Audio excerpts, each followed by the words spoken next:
2 Samuel புஸ்தகம் 6ஆம் அதிகாரம் 11வது வசனத்தை யாராவது சத்தமாய் படிக்கலாம். கர்த்தருடைய பெட்டி கித்தியனாகிய ஓபேத் ஏதோம் வீட்டிலே 3 மாதம் இருக்கையில்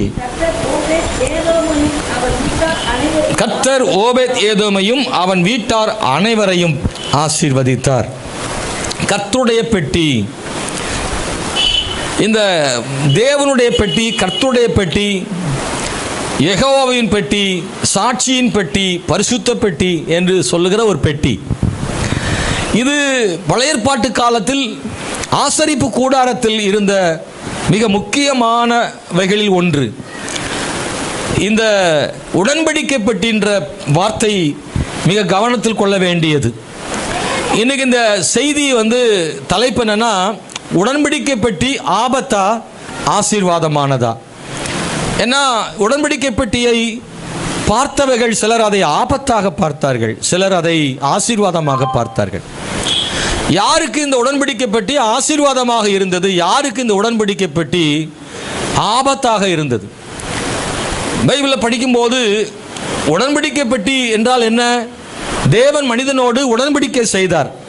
அதன் அடையாளமாக உடன்படிக்கை பெட்டியை ஆண்டவர் கொடுத்தார். இன்னும் சொல்ல போனால் பழைய ஏற்பாட்டு காலங்களில் மனிதனுடைய பாவ மன்னிப்பிற்காக கொடுக்கப்பட்டது உடன்படிக்கை பெட்டி முக்கியமானது.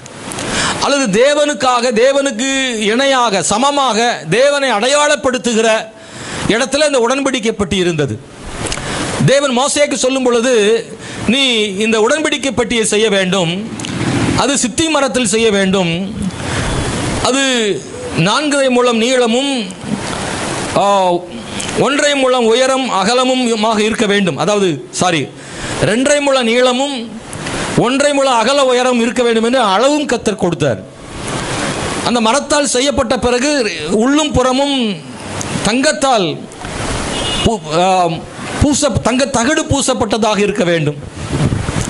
இதை ஆசரிப்பு கூடாரத்தினுடைய அந்த மகா பரிசுத்த ஸ்தலத்தில் வைக்க வேண்டும். ஜனங்கள் பாவ மன்னிப்பிற்கான பரிகாரம் செய்யும் பொழுது, பலி செலுத்துகிற பொழுது ஆட்டுக்குட்டியின் இரத்தத்தை அங்கே தெளிப்பதற்கான வாய்ப்புகளும் அங்கே இருந்தது. சொல்லப்போனால் பழைய ஏற்பாட்டு காலத்தில் பாவத்தின் பரிகாரத்திற்காக உடன்படிக்கை பெட்டி முக்கியமான அங்கமாக இருந்தது போலவே, புதிய ஏற்பாட்டிலே சிலுவை பாவத்தின் பரிகாரத்தின் முக்கியமான இடமாக இருந்தது. பழைய ஏற்பாட்டின் பாவ பரிகாரத்திற்கும் புதிய ஏற்பாட்டின் பாவ பரிகாரத்துக்கு இடையில் ஒரு பெரிய ஒற்றுமைகள் இருந்தது. பைபிளை படிக்கும்போது ஆண்டவர் சொன்னார், எனக்காக ஒரு வாசஸ்தலத்தை உண்டாக்க வேண்டும், நான் அதில் வாசம் பண்ணுவேன் என்று ஆண்டவர் மோசேக்கு தேவன் கட்டளையிட்டார். யாத்திராகமம் புஸ்தகம் 25ஆம் அதிகாரம் 8ஆம் வசனத்தில் ஆண்டவர் சொல்றார், நான் ஒரு வாசஸ்தலத்தை உருவாக்கி அதில் வாசம் பண்ணுவேன் சொன்னார். அந்த அவர் வாசம் பண்ணும் இடத்தில் ஒரு உடன்படிக்கை பெட்டி இருந்தது. இயேசு கிறிஸ்து தேவனாகிய கர்த்தர் வாசம் பண்ணக்கூடிய ஒரு இடமாக இந்த உடன்படிக்கை பெட்டி இருந்தது. யாத்திராகமம் 25:10 முதல் 16 வசனங்களில் இந்த உடன்படிக்கை பெட்டியை செய்கிறதை பற்றி ஆண்டவர் சொல்றார். இந்த உடன்படிக்கை பெட்டியை இஸ்ரவேல் ஜனங்கள் மிக முக்கியப்படுத்தினார்கள். குறிப்பாக இந்த உடன்படிக்கை பெட்டி தான் இஸ்ரவேல் ஜனங்களை வழி நடத்தினது. அவர்கள் போகும் பாதையில் இளைப்பாறுதலின் இடத்தை காண்பதற்கு அது உதவியது. எந்த பாதையில் போக வேண்டும் என்று இந்த உடன்படிக்கை பெட்டியை சுமந்து கொண்டு முன்னாடி உள்ள ஆசாரியர்கள் அவர்கள் சுமந்து கொண்டு போவார்கள். அந்த பாதையில் தான் இஸ்ரவேல் ஜனங்கள் பின்பற்றி போவார்கள். இஸ்ரவேல் ஜனங்களுக்கான இளைப்பாறும் இடத்தை கண்டுபிடித்து கொடுத்ததும் கூட இந்த உடன்படிக்கை பெட்டி தான். அது மட்டுமல்லாமல் ரோமர் புஸ்தகம் 3ஆம் அதிகாரம் 24 முதல் வாசிக்கிற போது, பழைய ஏற்பாட்டில் கிருபாசனமாகிய உடன்படிக்கை பெட்டி எப்படியோ அப்படியே சிலுவை நமக்கு அடையாளமாக இருப்பதாக பவுல் அப்போஸ்தலன் எழுதுகிறார். உடன்படிக்கை பெட்டியை சிலுவைக்கு அடையாளமாக பவுல் அப்போஸ்தலன் ஒப்பிட்டு எழுதுகிறதை நாம் ரோமர் புஸ்தகத்தில் வாசிக்கிறோம். இந்த உடன்படிக்கை பெட்டியை எப்படி செய்ய வேண்டும் என்பது மட்டுமல்ல, இந்த உடன்படிக்கை பெட்டி எப்படி பயன்படுத்த வேண்டும் என்று ஆண்டவர் சொல்லிக் கொடுத்தார். உடன்படிக்கை பெட்டியை மனுஷர்கள் கைகளினால் எல்லாரும் தொட முடியாது, ஆசாரியர் கூட கைகளால் தொட முடியாது. எனவே அந்த உடன்படிக்கை பெட்டியை செய்து முடித்த பிறகு, தேவ சமூகத்துக்கு வந்த பிறகு, அந்த உடன்படிக்கை பெட்டியை எப்படி ஒரு இடமிலிருந்து இன்னொரு இடம் மாற்ற முடியும் என்றால், அந்த உடன்படிக்கை பெட்டியின் 2 பக்கங்களிலும் வளையங்கள் இருக்கும். அதற்குள்ளே ஒரு மரம் உள்ளே ஊடுருவி சென்று ஆசாரிகள் தங்கள் தோள்களின் மேலே அதை வைத்து கம்பை பிடித்து சுமந்து கொண்டுதான் போக வேண்டும். எவ்வளவு தூரமானாலும் சுமந்து கொண்டுதான் போவார்கள். அதை ஏதாகிலும் ஒரு மிருகத்தின் மேலேயோ அல்லது ரதத்தின் மேலேயோ ஏற்றி கொண்டு போகக்கூடாது. உடன்படிக்கை பெட்டி எப்போதும் சுமக்கப்பட வேண்டியது என்று ஆண்டவர் கட்டளையிட்டிருந்தார். அன்பானவர்களே, இந்த உடன்படிக்கை பெட்டியை இஸ்ரவேல் ஜனங்கள் தங்கள் உயிரை போல நினைத்தார்கள், மிகவும் முக்கியப்படுத்தினார்கள். யோசுவா புஸ்தகம் 3ஆம் அதிகாரம் 11 முதல் வாசிக்கும் போது யோர்தானை கடக்க வேண்டிய ஒரு சூழ்நிலை. ஆண்டவர் சொன்னார், இந்த யோர்தான் கரை புரண்டு ஓடுகிறது, அந்த யோர்தானிலே கால் வைக்கிறவர்கள் இழுத்து கொண்டு போவார்கள், அவ்வளோ ஃபோர்ஸாக இருக்கு. ஆண்டவர்கிட்ட மன்றாடும் போது ஆண்டவர் சொன்னார், இந்த உடன்படிக்கப்பட்டு சுமந்து கொண்டு போகிற ஆசாரிகள் அந்த யோர்தான் நதியில் கால் வைக்கும் போது யோர்தான் நதி 2ஆக பிரியும் என்று சொன்னது போலவே அவர்கள் அந்த யோர்தான் நதியை கடந்தார்கள். அதே போல யோசுவா புஸ்தகம் 6ஆம் அதிகாரம் 6ஆம் வசனத்தில் அது முதல் வாசிக்கும் போது யோர்தானை மட்டுமல்ல எரிகோவையும் கடந்து போவதற்கு இந்த உடன்படிக்கை பெட்டியை தான் பயன்படுத்தினார்கள். கானான் தேசத்தை சுதந்திரிக்க போகும்போது எரிகோ குறுக்கே இருக்கிறது, அதை தாண்டி போக வேண்டும். அது பெரிய கோட்டை சுவர், எரிகோ பட்டணத்தையும் பிடிக்க வேண்டும். எனவே ஆண்டவர் சொன்னார், லேவியர்கள் ஆசாரியர்கள் முன்னாடி இந்த உடன்படிக்கை பெட்டியை சுமந்து கொண்டு போகும்போது இஸ்ரவேல் ஜனங்கள் அதை பின்பற்றி வழி நடந்து அந்த கோட்டையை சுற்றி நடக்க வேண்டும். அவர்கள் ஆர்ப்பரிக்கும் போது 7வது நாளில் ஆர்ப்பரிக்கும் போது எரிகோ கோட்டை கீழே தகர்ந்து விழும் என்று சொன்னார். அது அப்படி நடந்தது. இஸ்ரவேல் ஜனங்கள் கானானை சுதந்திரிக்கும் போது உடன்படிக்கை பெட்டி மூலமாகவே அவர்கள் பெரிய வெற்றிகளை கண்டார்கள். அது மாத்திரமல்ல, 1 சாமுவேல் புஸ்தகம் 4ஆம் அதிகாரம் 3ஆம் வசனத்தில் இஸ்ரவேல் ஜனங்கள் யுத்தத்தில் தோற்ற போது உடன்படிக்கை பெட்டியை கொண்டு வர சொல்கிறார்கள். இஸ்ரவேல் ஜனங்கள் உடன்படிக்கை பெட்டியை கொண்டு வந்த போது அந்த யுத்த களத்திற்கு வரும்போது இஸ்ரவேல் யுத்த வீரர்கள் எல்லாம் ஆர்ப்பரிக்கிறார்கள். இதை கேட்ட பெலிஸ்தியருடைய இராணுவம் பயந்தது. இது என்ன ஆர்ப்பரிப்பு, ஆரவாரம், இப்படி நாம் கேட்டதில்லையே. இஸ்ரவேலுக்குள்ளே உடன்படிக்கை பெட்டி வந்திருக்கிறது. உண்மையாகவே அவருடைய தேவன் பெரிய தேவன், அவர் மலைகளின் தேவன், அவர் வெற்றி கொடுக்கிறவர்.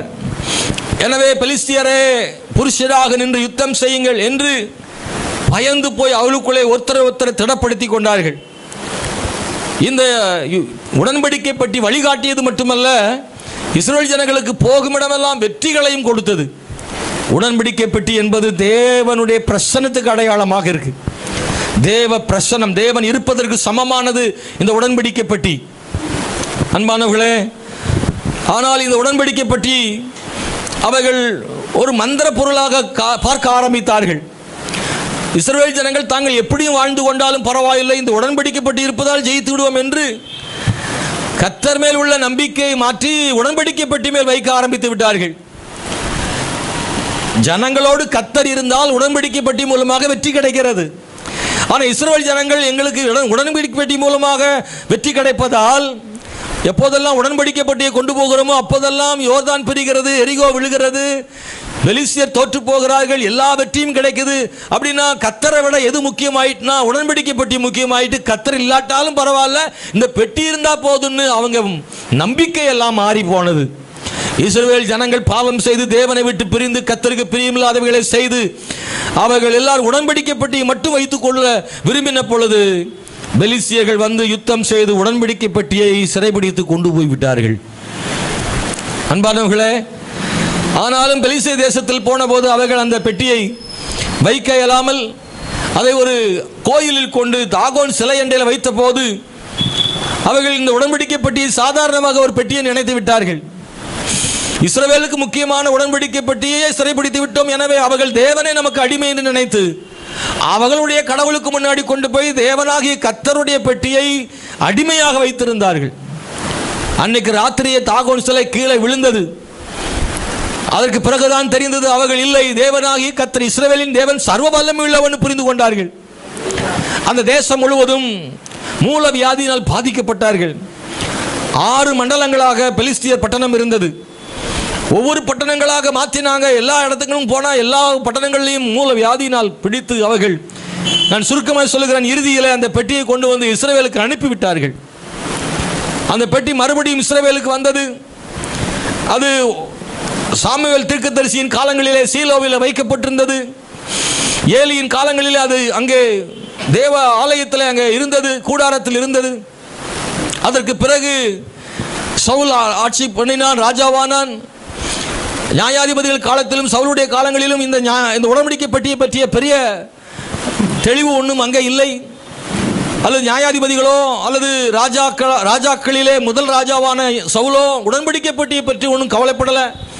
ஆனால் தாவீது ராஜான உடனே இவ்வளோ மகத்துவமான ஒரு உடன்படிக்கை பெட்டியை நம்முடைய முற்பிதாக்கள் வைத்திருந்தார்களே, அந்த உடன்படிக்கை பற்றியை நாம் முக்கியப்படுத்த வேண்டும் என்று தாவீது ஆட்களை சேர்த்து கொண்டு 30 லட்சம் பேரை கூட்டிட்டு போயிட்டு அவர்களை அழைத்து கொண்டு போய் அந்த உடன்படிக்கை பெட்டியை 30,000 பேரை கூட்டி சென்று அந்த உடன்படிக்கை பெட்டியை எடுத்துக்கொண்டு வந்து தன்னுடைய பட்டணத்தில் வைக்கிறான். அந்த உடன்படிக்கை பெட்டி தாவீது நகரத்தில் இருக்கிறது. அதற்கு பிறகு தாவீது அந்த உடன்படிக்கை பெட்டியை ஒரு ஆலயம் கட்டி வைக்க வேண்டும் என்று விரும்புகிறான்.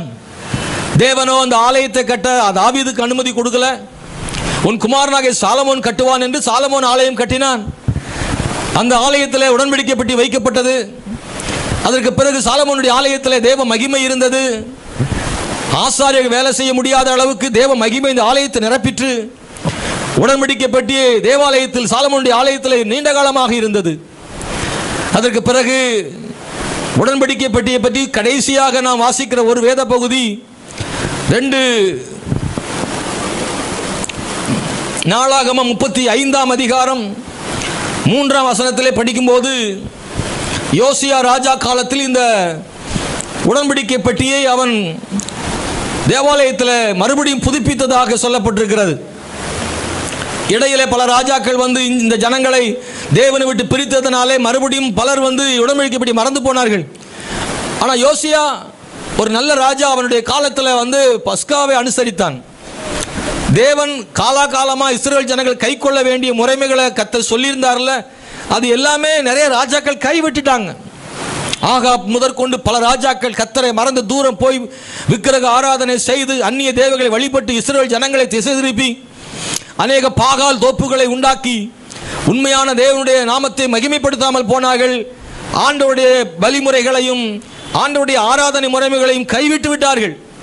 ஆனால் யோசியா ராஜா காலத்தில் அவன் மறுபடியும் புதுப்பிக்கப்பட்டு முற்பிதாக்களுக்கு சொன்ன கற்பனைகளையும் கட்டளைகளையும் கை கொண்டு பஸ்கா ஆசரித்து தேவனை ஆராதித்து பலி செலுத்தி பண்டிகை கொண்டாடி தேவனுக்கு பிரியமானவைகளை எல்லாவற்றையும் செய்வதற்கு யோசியா அவன் முயற்சி பண்ணினான்.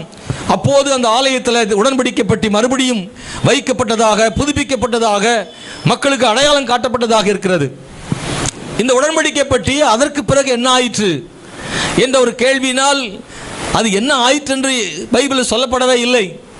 சில பண்டிதர்கள் நம்புறாங்க, நேபுகாத் நேச்சார் படையெடுத்து வந்தபோது தேவனுடைய ஆலயம் இடிக்கப்பட்டது அல்லவா, அப்போது உடன்படிக்கை பெட்டியும் காணாமல் போயிருக்கும் என்று சொல்லுகிறார்கள்.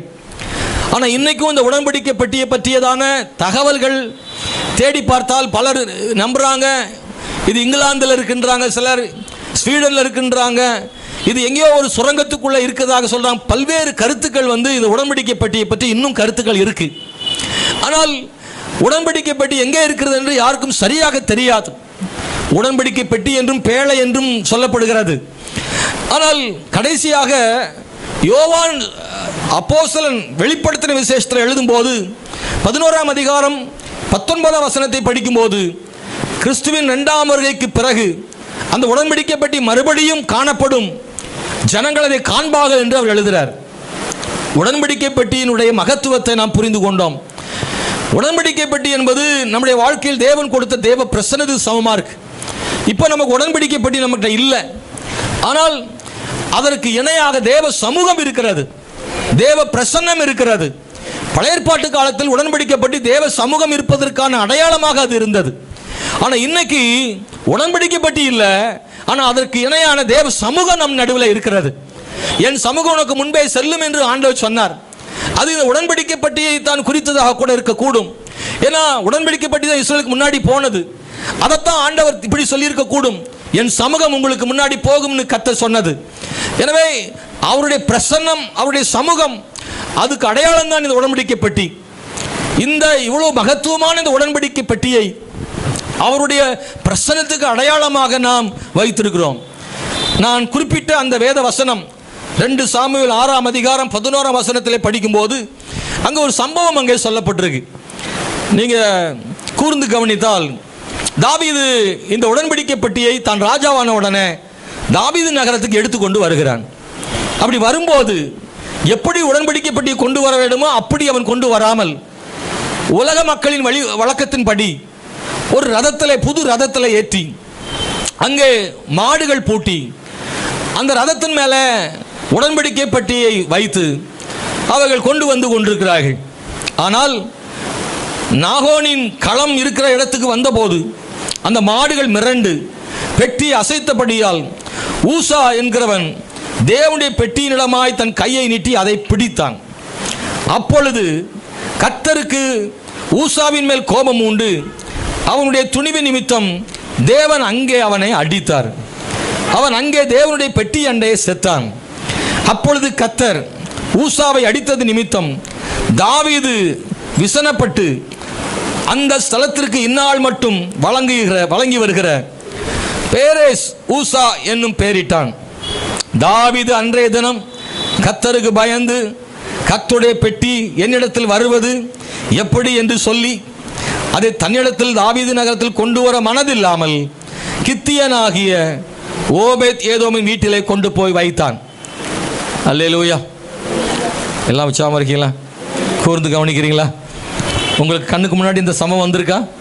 ஒரு பயணம், உடன்படிக்கை பெட்டி கீழே சாயுது, தொட்டவன் கீழே செத்துட்டான். இப்போ உடன்படிக்கை பெட்டி நடு ரோட்டில் இருக்குது, ரதத்துலேருந்து கீழே இருக்குது. தாவீது ரொம்ப ஆசையாக தன்னுடைய தாவீது நகரத்துக்கு அதை கொண்டு வந்து வைக்கணும்னு ஆசைப்பட்டு கொண்டு வந்தவன் இந்த காட்சியை பார்த்தவொன்னே பயந்துட்டான். தொட்டவனுக்கு இந்த பாடு, நம்ம இதை கொண்டு போய் நம்ம வீட்டில் வச்சு நம்ம குடும்பத்துக்கு ஏதாவது ஒன்று நடந்துருமோன்னு பயந்து தாவீது ரொம்ப பயந்து போய் இருக்கிறான். அந்த நேரத்தில் தான் உனக்கு வேணுமா எனக்கு வேணுமான்னு ஒவ்வொருத்தையும் கேட்குறாங்க. எனக்கு வேண்டாம் உனக்கு வேண்டான்னு எல்லாம் ஒதுங்குது. உடன்படிக்கை பெட்டியே வேண்டான்னு ஒதுங்குது. அந்த நேரத்தில் தான் ஓபேத் ஏதோம்ன்ற ஒரு மனுஷன், அவன் ஒரு ஆசாரியன், அந்த பெட்டி எங்கள் வீட்டில் இருக்கட்டும்னு அவங்க வீட்டில் வைக்க சம்மதிக்கிறான். அவங்க வீட்டில் இந்த உடன்படிக்கை பெட்டி இருந்தது.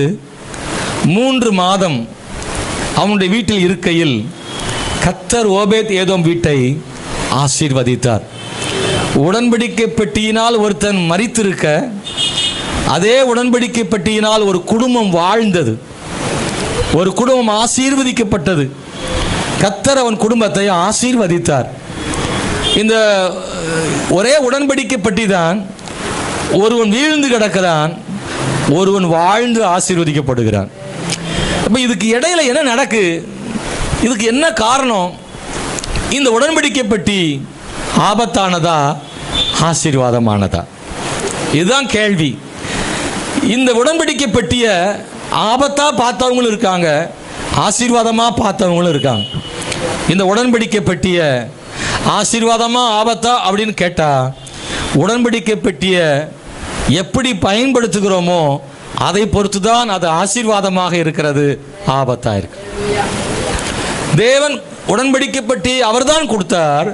அந்த உடன்படிக்கை பெட்டியை தேவன் கொடுத்ததின் மூலமாக எப்படி அதை கையாள வேண்டும், எப்படி பயன்படுத்த வேண்டும் என்று தேவன் சொன்னாரோ அப்படியே ஒரு மனிதன் பயன்படுத்தினால் அந்த உடன்படிக்கை பெட்டி அவர்களுக்கு ஆசீர்வாதமானதாகவே இருக்கும், ஒரு நாளும் தீமை செய்வதில்லை. ஆனால் உடன்படிக்கை பெட்டியை கொடுத்ததன் நோக்கத்தை உணராமல் அந்த உடன்படிக்கை பெட்டியை அலட்சியப்படுத்தி அல்லது ஆண்டவர் சொன்ன விதமாக உடன்படிக்கை பெட்டியை கையாளாமல் தான் மனம் போன போக்கிலே தனக்கு தெரிந்தபடியெல்லாம் அதை கையாண்டால் அந்த உடன்படிக்கை பெட்டி ஆசீர்வாதமாக இருக்கவில்லை. அநேகருக்கு அது தடையாகவும் தண்டனையாகவும் மாறினது என்பதை நாம் வாசிக்கிறோம். இன்னைக்கு இந்த காலவேளையில் தேவனுடைய பிள்ளைகளை, நம்முடைய வாழ்க்கையில் இந்த உடன்படிக்கை பெட்டி என்பது தேவனுடைய பிரசன்னத்துக்கு அடையாளமாக இருக்கு. ஓபேத்ஏதோம் வீட்டில் உடன்படிக்கப்பட்டு இருந்ததால் அந்த வீடு ஆசீர்வதிக்கப்பட்டது போல நம்முடைய வீட்டில் உடன்படிக்கப்பட்டு இருந்தால் நம்முடைய வீடும் கட்டாயம் ஆசீர்வதிக்கப்படும். நம்முடைய வீட்டில் உடன்படிக்கப்பட்டு இருக்கணும். இப்போ என்ன செய்ய முடியும்? ஆளுக்கு ஒரு ஆசாரியை கூப்பிட்டு ஒரு நல்ல ஒரு பெட்டியை செஞ்சு உடன்படிக்கை பெட்டின்னு எழுதி அந்த மாடல் கொடுங்க பாஸ்டர், ஏதாவது மேப்புக்கு இருக்கா, படம் வரைபடம் இருக்கா, அதே மாதிரி ஒன்று செஞ்சிடலாம்னு செஞ்சு வீட்டில் வைக்க சொல்லலை. உடன்படிக்கை பெட்டிக்கு அடையாளமாக இன்னைக்கு என்ன அப்படின்னா, நம்ம குடும்பங்களில் தேவ பிரசன்னம் என்ன செய்யணும்? இருக்கணும். இன்றைக்கி இந்த காலையில் தேவ பிள்ளைகளை ஒரு முறை ஆண்டவர்கிட்ட நீங்கள் கேளுங்க, என் வீட்டில் உங்கள் பிரசன்னம் என்ன செய்யணும்? இருக்கணும்.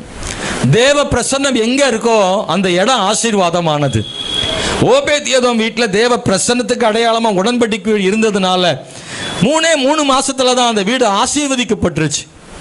இந்த செய்தி தாவீதின் அரண்மனைக்கு போகுது. எல்லாரும் போய் சொல்றாங்க, ஐயா ஊசா கீழே விழுந்ததுக்கு இவ்வளவு பயந்தீங்களே, அந்த பெட்டியை ஒருத்தன் வீட்டுக்குள்ளே வச்சிருக்கான் ஐயா, அவன் நல்லா இருக்கான், அவன் ஆசீர்வாதமா இருக்கான், அவன் பிள்ளைகள் நல்லா இருக்காங்க, அந்த பெட்டி வந்த பிறகு அவன் வீட்டுக்கு நிறைய அட்டைப்பட்டியெல்லாம் வருது, அந்த உடன்படிக்கை பெட்டியை வீட்டுக்கு வந்த பிறகு நிறைய பொருள்லாம் வாங்குறான், நிறைய காடுகரை நல்லா இருக்கு, விவசாயம் செழிச்சிருக்கு, நல்ல வருமானம் கிடைக்கி, நல்ல விளைச்சல் ஆயிருச்சுது, அந்த வீட்டிலே பாட்டு சத்தம் கேட்குது. இப்போ ஓபேத்ஏதோம் வீட்டில் ரொம்ப ஆசீர்வாதமாக இருக்கிறாங்கன்னு கேள்விப்பட்ட உடனே தாவீதுக்கு தைரியம் வந்துருச்சு. அப்படின்னு நம்ம வீட்டுக்கு கொண்டு வந்துருவோம்.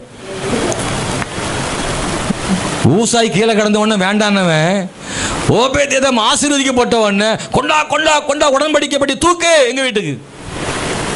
அல்லேலூயா, சோத்திரம்.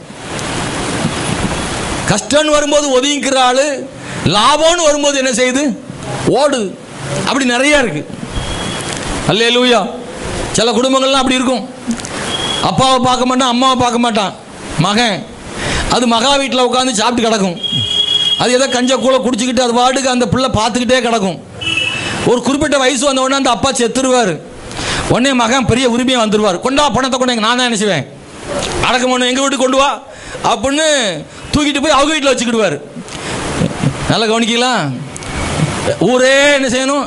சொல்லணுமா, ஐயோ இந்த பையன் என்ன மாதிரி அடக்கம் பண்ணுறான், 10,000 ரூபாய்க்கு தேறான், அவன் எல்லாம் பண்ணி வடு பயங்கரமான எல்லாத்தையும் பண்ணி செஞ்சிருக்கான்னு ஊரே பேசணுமா, புகழணுமா. ஆனால் பார்த்தது பூரா யாரு? அங்கே அந்த வீட்டில் கடைசி நேரத்தில் எங்கேருந்து வருவானோ வந்து நின்றுவான். அந்த நேரம் வரைக்கும் தான் வெயிட் பண்ணிகிட்டே இருந்தது. கஷ்டம் என்றால் ஓடி ஒழிகிற சிலர், லாபம் என்றால் பாய்ந்து வருகிற பலர். உடன்படிக்கை பற்றி அப்படித்தான் இங்கே வேண்டாம் என்று ஒதுங்கிக்கிட்டான் தாவீது. உடன்படிக்கை பற்றி ஒரு ஆசை இருந்துச்சு. அவனை தாவீதை குறை சொல்ல முடியாது, பாராட்டணும். சவுலெல்லாம் கண்டுக்கிடவே இல்லாத, ஆனால் தாவீது கண்டுக்கிட்டான். அந்த உடன்படிக்கை வேணும்னா, ஆனால் ஆண்டவர் சொன்னபடி அதை வீட்டுக்கு கொண்டு வராமல் அவன் நினைச்சபடி வீட்டுக்கு கொண்டு வந்ததுனால தான் அது நடந்தது. ஆனால் ஓபேத்ஏதோம் வீட்டில் அந்த உடன்படிக்கைப்படி இருந்த போது அந்த வீடு ரொம்ப ஆசீர்வதிக்கப்பட்டது. எனக்கு இந்த காலையில் தேவனுடைய பிள்ளைகளை நான் உங்களுக்கு சொல்கிறேன், எத்தனையோ ஆசீர்வாதங்கள் இந்த உலகத்தில் இருக்குது. எல்லாத்தையும் கத்த தர முடியும். ஆனால் எல்லா ஆசீர்வாதங்களை விட மிக மேன்மையான ஒரு ஆசீர்வாதம் தேவ பிரசன்னம், நல்ல ஆசீர்வாதம். அது நம்ம வீட்டில் இருக்கணும். எல்லா பொருளை விட என்ன பொருள்லாம் இருக்கோ இல்லையோ இந்த பொருள் இருக்கணும். ஓபேத்ஏதோமே, உன் வீட்டில் நிறைய பெரிய புகழப்படத்தக்க பொருள் இல்லாமல் இருக்கலாம். நீங்கள் தான் ஓபேத்ஏதோம். உங்கள் வீட்டில் சொல்லிக்கிற அளவுக்கு பெரிய பீரோ கூட சரியாக இல்லாமல் இருக்கலாம். சொல்லிக்கிற அளவுக்கு ரொம்ப பகட்டான பொருள்லாம் ஒன்றும் இல்லாமல் இருக்கலாம். பழைய காலத்து ஸ்டவ், பழைய காலத்து பொருள் தான். ஏதோ கொஞ்சம் இருக்குது, ஓரளவுக்கு தான் இருக்குது. ரொம்ப ஒன்றும் மற்ற வீட்டை மாதிரியெல்லாம் பளபளப்பான பொருட்கள்லாம் ஒன்றும் அவ்வளோவா இல்லை தான். ஆனால் தேவ பிரசன்னம் என் வீட்டில் இருக்குதுன்னா அதுதான் நல்ல ஒரு ஆசீர்வதிக்கப்பட்ட வீடு. உங்கள் வீட்டில் இருக்கக்கூடிய எல்லா மரஜாமான்களை விட, எல்லா பொருட்களை விட இந்த உடன்படிக்கை பெட்டி ஒன்று உள்ளே வரும்போது அந்த வீடு ஒரு ஆசீர்வதிக்கப்பட்ட வீடாக இருக்கும்ன்றது சந்தேகமே கிடையாது. நம்முடைய வீட்டை எதால் அலங்கரிக்கிறோம், நம்முடைய வீட்டை எதை வைத்து நிரப்புகிறோம் என்பது முக்கியமானது. அப்படி என்றால் பளபளப்பான மற்ற பொருட்களெல்லாம் வேண்டாமா? அது தவறு ஒன்றும் இல்லை. கர்த்தர் உங்களுக்கு தருகிற ஆசீர்வாதத்தின் படி உங்கள் வீட்டை மிக அழகாக நீங்கள் வைக்க முடியும். ஆனால் ஒன்று, எல்லாவற்றை விட மிக நேர்த்தியான ஒன்று, எல்லாம் இருக்கட்டும், ஆனால் உடன்படிக்கைப்பட்டு இல்லாமல் அது இருப்பது ஆசீர்வாதம் அல்ல. எது இல்லாவிட்டாலும் உடன்படிக்கைப்பட்டு இருப்பது ஒரு வீட்டுக்கு பெரிய ஆசீர்வாதம். ஓபேத் ஏதோம் வீட்டில் வேறு எந்த பொருளையும் காட்டி அவன் வீடு ஆசீர்வதிக்கப்பட்டதாக சொல்லப்படவில்லை. எப்போது உடன்படிக்கைப்பட்டி வந்ததோ அப்போதுதான் ஆசீர்வாதம் அந்த வீட்டுக்கு வந்தது. ஒருவேளை ஓபேத் ஏதோம் வீட்டில் இதை விட பெரிய பொருள், விலை கூடுதல பொருள்லாம் இருந்திருக்க கூடும். ஒருவேளை அதையெல்லாம் வாங்கியிருக்கலாம். ஒருவேளை அவனுடைய வீட்டில் இதை விட விலை மதிப்புள்ள ஏதாயிலும் பொருளை வாங்கியிருக்கலாம். ஆனால் அப்போதெல்லாம் சொல்லப்படவில்லை, இப்போதுதான் சொல்லப்படுது. தெளிவாக இருக்கு. அந்த 3 மாதம் ஓபேத் ஏதோம் வீடு ஆசீர்வதிக்கப்பட்டது, ஆசீர்வாதமாக இருந்தது என்று சொல்லப்பட்டிருக்கு. அன்பான சகோதரனே, சகோதரி, நீங்கள் உங்களை கேட்டு பாருங்கள். என் வீட்டில் விலை மதிப்பற்ற இந்த உடன்படிக்கைப்பட்டி இருக்கிறதா? என் வீட்டிலே ஆசீர்வாதமான உடன்படிக்கைப்பட்டி இருக்கிறதா? தேவனுடைய பிரசன்னம் என்னுடைய வீட்டில் இருக்கிறதா என்பதை கேட்டு பாருங்கள். எல்லாருடைய வீட்டிலும் தேவ பிரசன்னம் இருப்பதில்லை. யாருடைய வீட்டில் தேவ பிரசன்னம் இருக்கும்?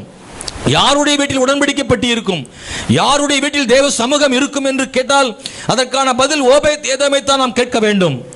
இவனுடைய வீட்டில் அந்த உடன்படிக்கைப்பட்டி இருக்க காரணம் என்ன? எத்தனையோ பேர் அந்த சம்பவத்தை பார்த்தார்கள். எல்லாருடைய வீட்டுக்கும் அந்த உடன்படிக்கைப்பட்டி போகவில்லை. உடன்படிக்கைப்பட்டி ஓபேத் ஏதோம் வீட்டுக்கு மட்டும்தான் போனது. அதற்கான காரணம் என்ன? அவன் வீட்டில் இருப்பதற்கு தாவீதும் சம்மதித்தானே. அதற்கான காரணம் இருக்கத்தானே செய்யும். ஓபேத் ஏதோம் எந்த அடிப்படையில் அவன் வீட்டுக்கு இந்த பெட்டியை கொண்டு போனார்கள்? 3 மாதம் கழித்து நிறைய பேர் கேட்டிருப்பாங்க, எங்க வீட்டுக்கு வரட்டும், எங்க வீட்டுக்கு வரட்டும். அந்த ஓபேத் ஏதோம் வீட்டு பக்கத்து வீட்டுக்காரன் சொல்லியிருப்பான், ஐயோ நான் விட்டுட்டேனையா. அன்னைக்கு நானாவது கேட்டிருப்பனே, எங்க வீட்டுக்கு வந்திருந்தா கூட இந்த 3 மாசத்துல ஆசீர்வதிக்கப்பட்டிருப்பனேன்னு அக்கம் பக்கம் இருக்கிறவன் ஆசைப்பட்டிருப்பான். என்ன செய்ய முடியும்? தாவீது பிடிக்கிட்டு போயிட்டான். ஆசீர்வாதம் பெறதுக்கு முன்னாடி அதனுடைய மேன்மை தெரியல. தேவ பிரசன்னமும் சில நேரங்களில் நமக்கு பெருசா தெரியாது. ஆனா அந்த தேவ பிரசன்னம் வீட்டுக்குள்ளே வந்து நாம் ஆசீர்வதிக்கப்பட்ட பிறகுதான் தெரியும் இந்த தேவ பிரசன்னம் எவ்வளவு பெரிதென்று நாம் பார்க்க முடியும். நம்ம வீட்டில் தேவ பிரசன்னம் வர்றதுக்கு என்னெல்லாம் செய்யணுமோ அதெல்லாம் செய்யணும். நீங்களே அதுக்கான பதில் உங்ககிட்ட இருக்கும். யாருடைய வீட்டில் தேவ பிரசன்னம் இருக்கும்? Praise the Lord. தேவ பிரசன்னம் ஒரு விசுவாசி வீட்டுக்குள்ள வரணும்னா என்ன செய்யணும்? என்ன செய்யணும்? ஒரு வீட்டுக்குள்ள தேவ பிரசன்னம் இருக்கணும்னா என்ன செய்யணும்? துதிக்கணும், ஜெபிக்கணும், அதிகாலையில் தேடணும், வேதம் வாசிக்கணும், பிரைஸ் தி லார்ட், உபவாசம் பண்ணணும். சிலர்லாம் சும்மா எல்லாம் சொல்லி முடிக்கட்டும், நமக்கு என்ன கேட்டுக்கிடுவோம், நம்ம எதுக்கு திறந்து கத்தணும். Praise the Lord. சும்மா தேவ சமூகம் நம்ம வீட்டுக்கு வராது. சும்மா தேவ பிரசனம் நம்ம வீட்டுக்கு வராது. எல்லா வீடும் சும்மா தேவ பிரசனம் வரதில்லை. நம்முடைய வீடு தேவ பிரசனம் நிறைந்த வீடாக இருக்கணும்னா தேவ சித்தம் செய்கிற வீடாகவும் என்ன செய்யணும் இருக்கணும்? தேவ சித்தத்தின்படி. அது முக்கியம். அவர் சொன்னபடி உடன்படிக்கைப்பட்டி கையாளாம ரதத்தில் ஏற்றிட்டாங்கல்ல. உடன்படிக்கைப்பட்டி நல்லதுதான், சுமக்கிறது நல்லதுதான், எங்க வீட்டுக்கு வரணும் நல்லதுதான்.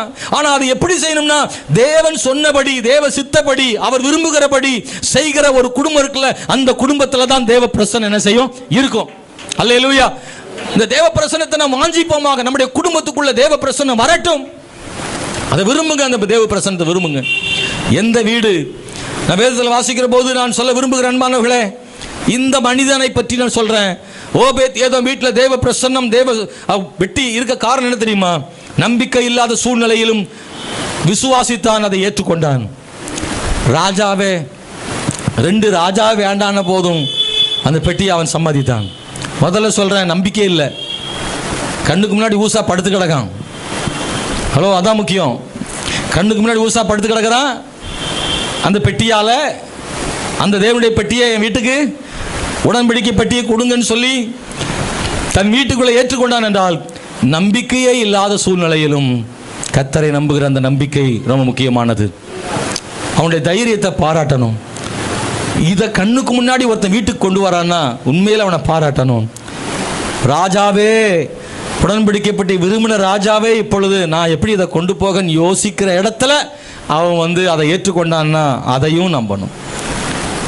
பல விஷயங்களை, கர்த்தருடைய காரியங்களை எத்தனையோ பேர் வேண்டான்னு சொன்னாலும் ஆண்டவருடைய காரியத்தை சந்தோஷமா ஏற்றுக்கொள்ளுதல்.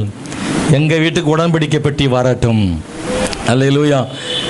நம்ம கூடி ஜெபிப்பதே தேவ பிரசன்னம் தானே.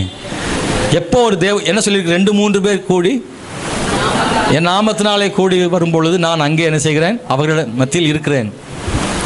அப்படின்னா கூடி ஜெபிக்கிற இடத்துல தேவ பிரசன்னம் இருக்கு.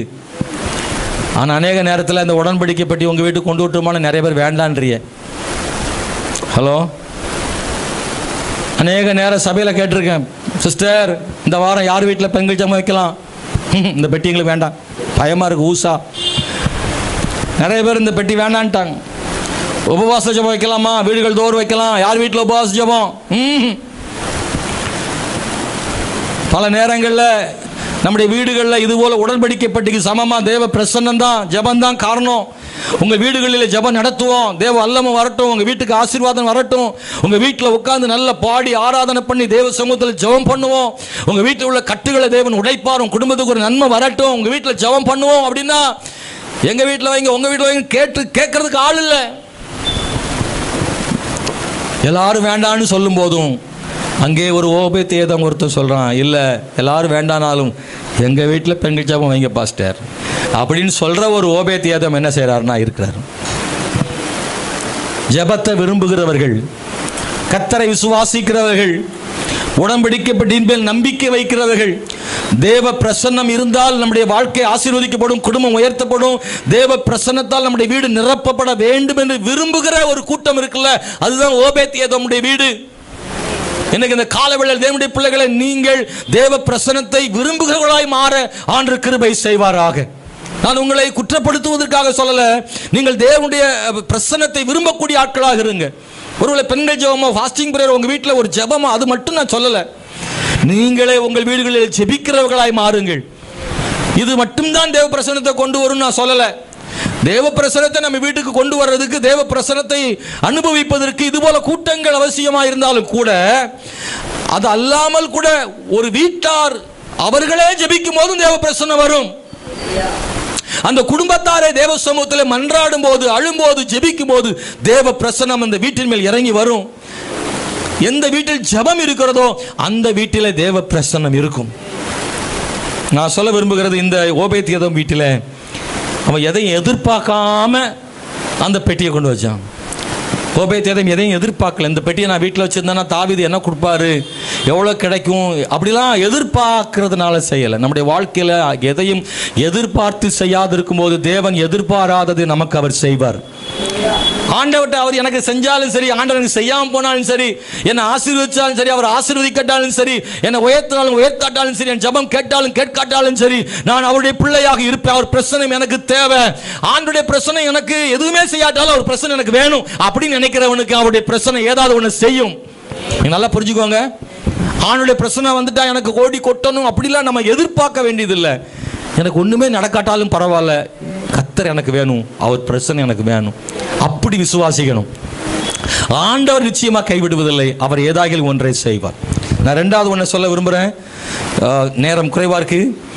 ஆதியாகமம் 30ஆம் அதிகாரத்துக்கு நேரம் வந்துடுவோம். 27வது வசனத்தை வாசிக்கலாம். ஆதியாகமம் புஸ்தகம் 30ஆம் அதிகாரம் 27வது வசனம். அப்பொழுது லாபான், உன் கண்களில் எனக்கு தயை கிடைத்ததே, ஆனால் நீ இரு, உன் நிமித்தம் கர்த்தர் என்னை ஆசீர்வதித்தார் என்று குறிப்பினால் அறிந்தேன். உன் சம்பளம் இன்னதென்று எனக்கு சொல், நான் அதை தருவேன். அதற்கு அவன், நான் உம்மை சேவித்த விதம், உம்மிடத்தில் இடத்தில் இருந்த விதமும் அறிந்திருக்கிறீர். நான் வரும் முன்னே உமக்கு இருந்தது கொஞ்சம், நான் வந்த பின் கர்த்தர் உம்மை ஆசீர்வதித்ததனால் அது மிகவும் பெருகியிருக்கிறது. இனி நான் என் குடும்பத்துக்காக சம்பாத்தியம் பண்ணுவது எப்பொழுது என்றான். சுருக்கமான சம்பவத்தை சொல்லிடுறேன், என்ன கவனிங்க. யாக்கோபு லாபான் வீட்டில் போய் ஏசாவுக்கு பயந்து அங்கே இருக்கிறான். அவனுக்கு அங்கே கல்யாணம் ஆயிடுச்சு, 1 இல்ல 2. அவனுக்கு மூத்த பணியும் கொடுத்து 2வது பணியும் கொடுத்துட்டாங்க. 14 வருஷம் மனைவிகளுக்காக வேலை செஞ்சுட்டான். 14 வருஷம் அந்த டியூட்டி முடிஞ்சிருச்சு. யாக்கோபு சொல்கிறான் லாபான்ட்ட, நான் போதும், 2 பிள்ளைகளுக்காக என்னை வேலை வாங்கிட்டிரு, எங்கள் அப்பா வீட்டுக்கு போகிறேன், என்னை விட்டுரும், என் பொண்டாட்டி பிள்ளையை என் கூட அனுப்பிடுங்க அப்படின்னு யாக்கோபு கேட்குறான். 14 வருஷம் கழித்து வாய் திறக்கான் லாபான், யாக்கோபே எங்கே இரு, நீ என்கிட்ட வந்த பிறகு கர்த்தர் என்னையை ஆசீர்வதிச்சதை நான் அடையாளமாக அறிஞ்சிக்கிட்டேன், பார்த்தேன் அப்படின்னு இப்போ தான் லாபான் சொல்கிறான். சொல்லிவிட்டு இங்கே இரு, உனக்கு என்ன சம்பளம் வேணாலும் நான் தரேன், என்ன யாக்கோபு கிட்ட பேசுறான். நான் வரும்போது கொஞ்சமா இருந்துச்சு, நான் வந்த பின்னு கர்த்தர் ஆசீர்வதிச்சதுனால் அது மிகவும் பெருகி இருக்கிறது. நல்ல கவனிங்க, உடன்படிக்கைப்பட்டி தேவ பிரசனத்துக்கு அடையாளமா மட்டுமில்ல, தேவனுடைய பிரசனத்தை நம்புகிற ஒரு மனிதனையே ஆசீர்வாதமானதா மாத்திடுறார். நம்மளையே ஒரு உடன்படிக்கைப்பட்டியா மாத்துறார். ஒரு உடன்படிக்கைப்பட்டி ஓபேத்யாதம் வீட்டில் இருக்கிறதுனால அந்த வீட்டுக்கு எப்படி ஆசீர்வாதமோ, அதுபோல உங்களையும் என்னையும் ஒரு உடன்படிக்கை பெட்டியாகவே மாத்துறாரு.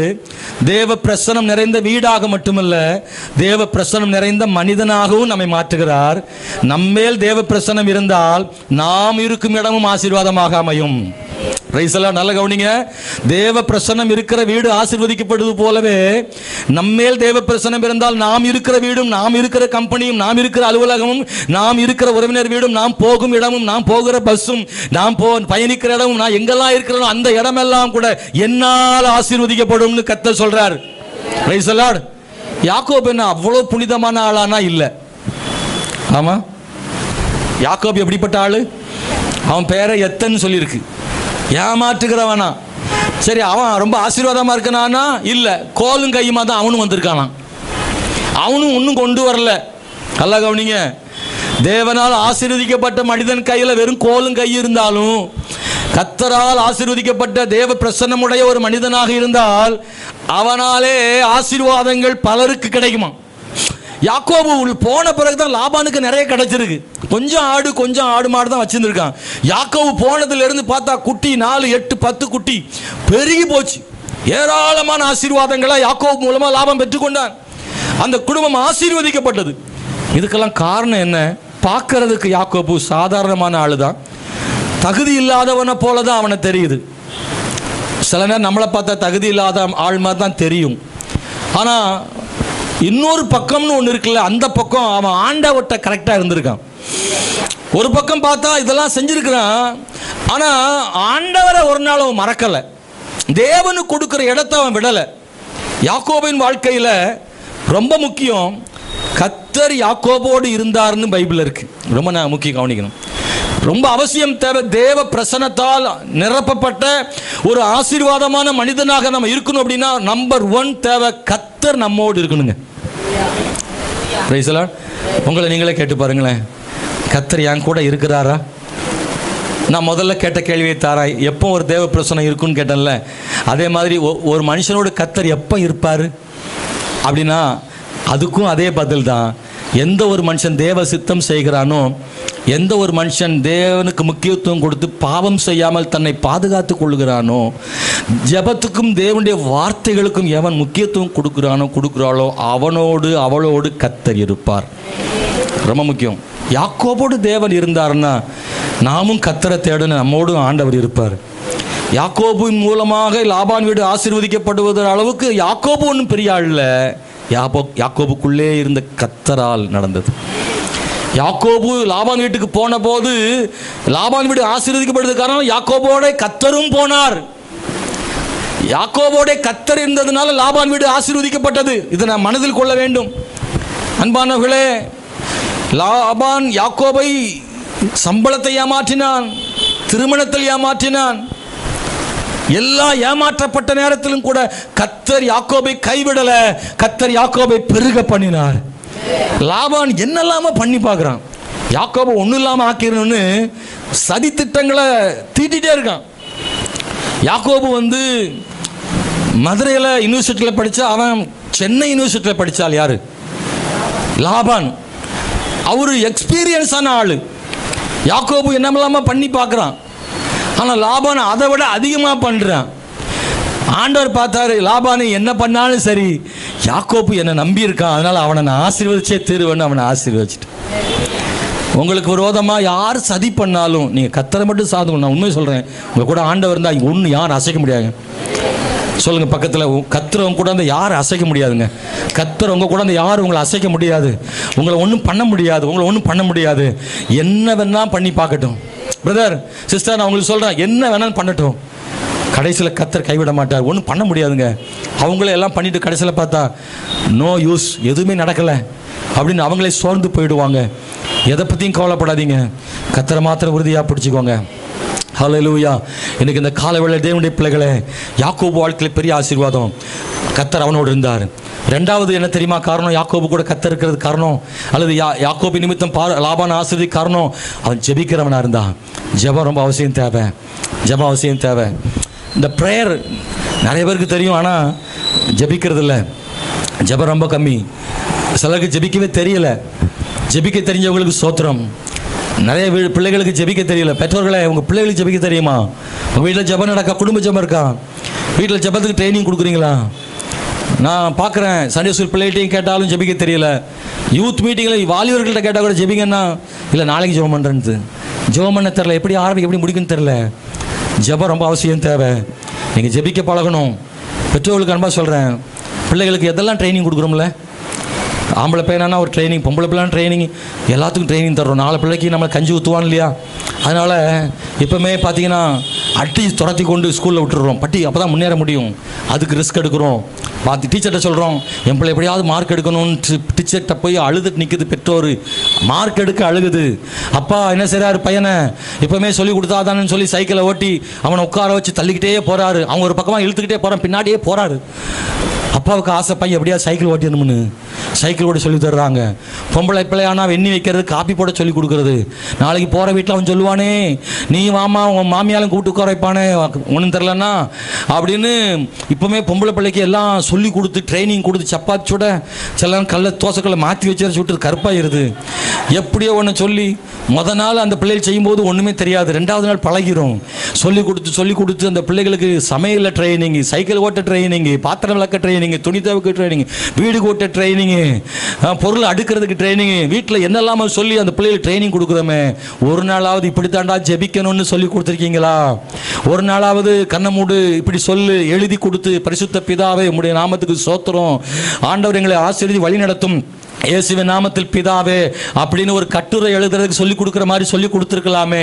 முன்னுரை இப்படி எழுதணும், முடிவுரை. நான் போன வாரம் யூத் மீட்டிங்கில் அப்படி தான் சொல்லி கொடுத்தேன். ஜெபம் பண்ண சொல்லி கொடுத்தேன் யூத் பிள்ளைகளுக்கு. ஹோம்ஒர்க்கும் கொடுத்துருக்கேன். அடுத்த மாதம் ஹோம்ஒர்க் செய்யணும். ஆளுக்கு ஒரு டாபிக் கொடுத்து இந்த டாப்பிக்கில் கட்டுரை எழுதிட்டு வான்னு சொல்லியிருக்கேன். முன்னுரை மாறாது, முடிவுரை மாறாது. முன்னுரை எப்படின்னா, அன்புள்ள பிதாவே சர்வவல்லமையுள்ள தேவனே, இதுதான் முன்னுரை. முடிவுரை இயேசுவின் நாமத்தில் பிதாவே. இந்த ரெண்டும் மாறாது, அப்படியே இருக்கும். பொருளடக்கம் மாறிக்கிட்டே இருக்கும். கமிஷனருக்கு எழுதணுமா, ஹெட் மாஸ்டருக்கு எழுதணுமா, மெடிக்கல் சர்டிபிகேட்டா, இல்ல என்ன பொருள் என்ன டாபிக் எழுத போறீங்க, அதுதான் மாறிக்கிட்டே இருக்கும். கடனுக்காக ஜெபிக்கிறதா, சபைக்காக ஜெபிக்கிறதா, தேசத்துக்கு ஜெபிக்கிறதா, இந்த பொருளடக்கம் மட்டும் மாறிட்டே இருக்கும். அதை மட்டும் டாபிக் மாத்திக்கோ. முன்னுரை முடிவுரை எழுது. அடுத்த வாரம் எல்லாருக்கும் ஒரு டாபிக் கொடுத்துருக்கேன், எழுதிட்டு வரணும். ஹோம்ஒர்க் சொல்லியிருக்கேன். உங்க பிள்ளைகளுக்கு பெற்றோர்களை நீங்க உட்கார வச்சு ஜெபிக்க சொல்லி கொடுங்க. நீங்க சைக்கிள் ஓட்ட சொல்லி கொடுக்காட்டாலும் பரவாயில்ல, எப்படியாவது ஓட்டிடுவான். நீங்க ஜெபிக்க சொல்லி கொடுங்க. ஆமென். சைக்கிள் ஓட்ட சொல்லி கொடுப்பது ஒரு ஆசீர்வாதம் என்றால், ஜெபிக்க சொல்லி கொடுப்பது எல்லா ஆசீர்வாதம் உள்ளடக்கி இருக்குது. ஜெபிக்கிற உங்க பிள்ளைய இந்த உலகத்தில் வெற்றியுள்ள மனிதனாக நீங்க மாற்ற போறீங்கன்னு அர்த்தம். பிள்ளைகளுக்கு முதலாவது சொல்லிக் கொடுக்க வேண்டிய ஜெபிக்க சொல்லிக் கொடுங்க. ஜெபிக்க சொல்லிக் கொடுங்க. அப்பா அம்மாக்களே, பெற்றோர்களே, பணிவோடு உங்கள்கிட்ட கேட்கிறேன், இன்னைக்கே செய்யுங்க. உங்க பிள்ளைய உட்கார வச்சு அந்த பிள்ளைக்கு முதல்ல எப்படி ஜெபிக்கணும், நான் ஏன் ஜெபிக்கணும், ஜெபத்தால் வருகிற ஆசீர்வாதம் என்ன, ஒரு முறை ஜெபம் பண்ணி பாரு. தப்பாத்தான் ஜெபம் பண்ணுவான், பரவாயில்ல செய்யட்டும். ஜெபிச்சு முடிக்கும் போது அவனுக்கு ஏதாவது கிஃப்ட் கொடுங்க. நல்லா ஜெபம் பண்ணு பாராட்டுங்க. நாளைக்கு நீ ஜெபம் பண்ணணும்னு சொல்லுங்க. முதல்ல நீங்க ஜெபம் பண்ணுங்க, அவன் பார்க்கட்டும். பிறகு அவனை ஜெபம் பண்ண வைங்க. 2 பேரும் சேர்ந்து ஜெபிங்க. அதுக்கப்புறம் அவனை தனியா ஜெபம் பண்ண வைங்க. ட்ரைனிங் கொடுங்க. ஜெபிக்க ட்ரைனிங் கொடுங்க. எந்த பெற்றோர் தன் பிள்ளை ஜெபிக்க பழக்கிட்டாங்களோ அந்த பிள்ளையை வெற்றி அடைவதற்கு பழக்கிட்டாங்கன்னு அர்த்தம். ஒரு பிள்ளை ஜெபிக்க தெரியலன்னு சொல்றது அவமானங்க. நீங்க பெரியவங்களா இருந்தாலும் சின்ன பிள்ளைங்களா இருந்தாலும் எனக்கு ஜெபிக்க தெரியலன்னு சொன்னீங்கன்னா அது ஒரு பெரிய அவமானம். அப்பாட்ட பேச தெரியலன்னு சொல்றது அவமானம் இல்லையா? ஜெபிப்பது என்பது அப்பாட்ட பேசுறது தானே. ஒரு பிள்ளை எங்க அப்பா கிட்ட எனக்கு பேச தெரியும், எங்க அம்மாட்ட பேச தெரியாதுன்னு ஒரு பிள்ளை சொல்லுதுன்னா அந்த பிள்ளை மாதிரி அவமானம் கிடையாது. தாய் தகப்பன் பேசுவதானே ஜெபம். உங்க பிள்ளைகள் தகப்பனாகிய ஆண்டவட்ட பேசுறதுக்கு அதுக்கு தெரிஞ்சிருக்கணுமே. சொல்லி கொடுத்துருங்க. முன்னுரை சொல்லுங்க, முடிவுரை சொல்லுங்க, பொருளடக்கம் சொல்லி கொடுங்க. எதுக்காக ஜெபம்னு சொல்லி கொடுங்க. சில சின்ன பிள்ளைகள் எவ்வளவு ரொம்ப அழகா ஜெபம் பண்றாங்க. சிறு பிள்ளைகள் தான் சூப்பரா ஜெபம் பண்றாங்க. காரணம் என்ன? சிறு குழந்தையில இருந்து அந்த பிள்ளைக்கு அந்த அவங்க ஜெபம் பண்ணி சொல்லி கொடுத்துருக்காங்க. வீட்டில் ஜெபம் நடக்கு. குடும்ப ஜெபம் நடக்கு. 4 பேர் வீட்டில் ஒரு நாளைக்கு ஒருத்தர், திங்கக்கிழமை ஒருத்தர், செவ்வாய் ஒருத்தர், புதன் ஒருத்தர், வியாழன் ஒருத்தர், மறுபடியும் வெள்ளிக்கிழமை அடுத்தாள். இது 4 பேர் மாற்றி மாற்றி ஒரு நாளைக்கு ஒருத்தர் ஜெபம் பண்ணுறாங்க. டெய்லி ஜெபிக்க ஜெபிக்க ஜெபிக்க ஜெபிக்க கற்றுக்கொள்றாங்க. அப்பா ஜெபம் பண்ண கற்றுக்கிடுது, அம்மா ஜெபம் பண்ண கற்றுக்கிடுது, ட்ரைனிங் கொடுக்கிறது. யாக்கோபின் வாழ்வில் அவன் செய்தது சில தவறு செஞ்சிருக்கலாம். அவன் செய்த ஜெபம் இருக்குல்ல, ஜெபம் வந்து கர்த்தரில் அவனை ரொம்ப நெருக்கமாக கொண்டு வந்துருச்சுது. தேவனாகிய ஆண்டவர் அவன் செய்த தவறுகளை பார்க்கும்போது இவன் ஜெபம் ஒன்று இருக்குல்ல, ஜெபத்தை தாண்டி யாக்கோபை கைவிட மனசில்லை ஆண்டவருக்கு. யாக்கோபை கைவிட நினைச்சா கூட, யாக்கோபே நான் உன்னை எப்படி கைவிடுவேன், நீ ஜெபிக்கிறவன் அல்லவா, என் சமூகத்தில் காத்திருக்கிறவன் அல்லவா, எத்தனை கஷ்டம் வந்தாலும் எத்தனை மத்தியிலையும் நீ யாப்போக்கு நதிக்கரையில் அமர்ந்து கண்ணீரோடு கூட அழுது போராடி ஜெபித்தவன் அல்லவா, நீர் என்னை ஆசீர்வதிக்காவிட்டால் போக விடேன் என்று கதறினவன் அல்லவா. ஆண்டவருடைய தேவனுடைய பிள்ளைகளே, ஜெபம் ரொம்ப அவசியமானது. யாக்கோபு அதை செய்தான். இன்னொரு விஷயம், யாக்கோபுக்கு கர்த்தர் அவனை ஆசீர்வதிக்கார். இன்னொன்று தெரியுமா, தன் மனைவி இருக்காங்கல்ல, மனைவி பிள்ளைகளுக்கு ஆண்டவரை ஷேர் பண்ணான், கர்த்தரை பற்றி சொன்னான். அது ரொம்ப அவசியமானது. குடும்பங்களில் 2 மனைவி ஆயிடுச்சு, அப்புறம் 2 நாள் ஆயிடுச்சு, பிள்ளைகள் 11 பேர் ஆயிட்டாங்க. யோசேப்பு அங்கேயே பிறந்துட்டான். யாக்கோபு தன்னுடைய குடும்பத்தோடு தேவனுக்கும் தனக்கும் இடையில் உறவை பற்றி பேசுகிறான். எங்கள் அப்பா வீட்டிலிருந்து நான் ஓடி வரும்போது என் தேவன் என்னை வழியிலே சந்தித்தார், அவரிடத்தில் பொருத்தனை செய்தேன். மறுபடியும் என்னை என் தகப்பன் வீட்டுக்கு கொண்டு வரும் பொழுது நான் உமக்கு தசமம் கொடுப்பேன் கர்த்தர்ட்ட வாக்கு பண்ணேன். தன் மனைவிகளுக்கு சொல்றான், இந்த தரிசனத்தில் கர்த்தர் என்னை கண்ட தேவன் என்னை என் தகப்பன் வீட்டுக்கு போக சொல்லுகிறார். வசனத்தில் வாசிக்கும் போது ஆதியாகமம் 31:16 மறுபடியும் எங்கள் அப்பா வீட்டுக்கு போகணும் கர்த்தர் எனக்கு சொல்றாருன்னு அவன் சொன்ன உடனே அவனுடைய மனைவிகள் என்ன சொல்றாங்கன்னா, தேவன் உமக்கு சொன்னபடி செய்யும் என்றார்கள்.